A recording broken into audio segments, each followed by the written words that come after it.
mencegah gangguan pencernaan. Gigi merupakan gerbang dari sistem pencernaan karena ketika kita makan langsung ke dalam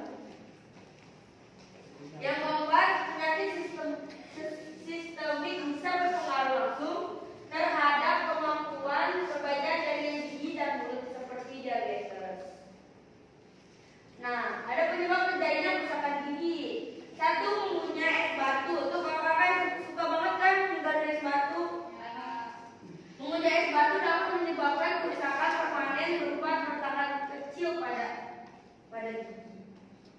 Dua, konsumsi permen atau makanan manis. Tuh, jangan banyak-banyak makanan manis ya.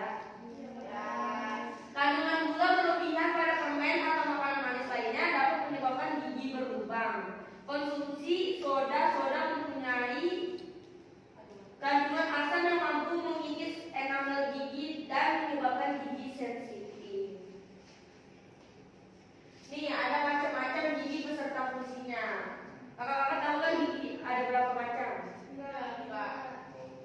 Gigi itu ada 4 macam. Yang pertama gigi seri. Gigi seri terletak di depan dan berfungsi untuk menggigit makanan. Lalu ada gigi taring di depan. Gigi ini terletak pada sudut mulut di sebelah gigi seri dan berfungsi untuk menyobek makanan. Lalu gigi geraham letaknya berada di belakang caninus dan berfungsi untuk melumatkan makanan. Lalu ada gigi geraham.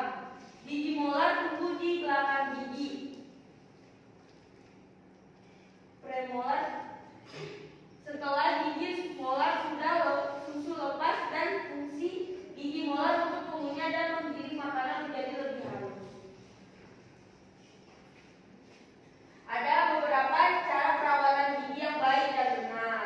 Yang pertama itu lakukan dengan cara yang tepat. Pilihlah sikat gigi dengan bulu sikat yang lembut dan rapat. Yang kedua, disiplin. Segala sesuatu yang dilakukan secara rutin akan memberikan perubahan yang berarti. Lalu ketiga, batasi mengkonsumsi makanan manis. Makanan yang manis dan lengket mudah melengket pada gigi yang bila mana tidak langsung dibersihkan. Terus pasta gigi pilihan dengan perpaduan bahan alami dan ilmiah. Pemilihan pasta gigi yang tepat juga membantu menjaga kesehatan gigi dan mulut. Yang kelima itu periksa gigi secara rutin. Jagalah kebersihan gigi dan mulut dengan memeriksakan kesehatan gigi dan mulut ke dokter gigi. Nih kakak-kakak, ada beberapa langkah mengonsumsi gigi yang baik dan benar. Yang pertama itu tempatkan sikat pada sudut 45 derajat terhadap gusi. Lakukan gerakan mengikat lidah dan kanan ke kiri dan sebaliknya. Lalu lakukan hal yang sama di bagian dalam dan bagian luar gigi.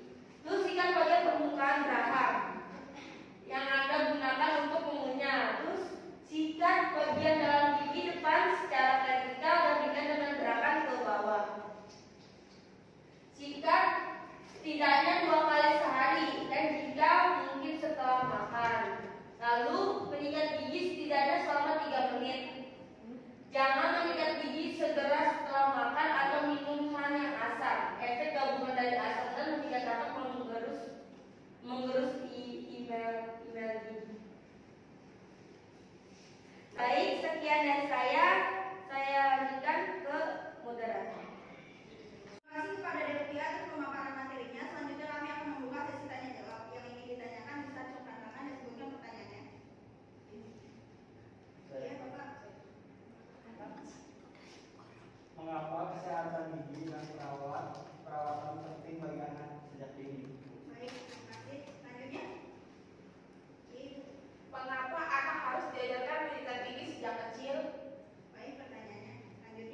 anak itu sangat rentan terhadap kerusakan.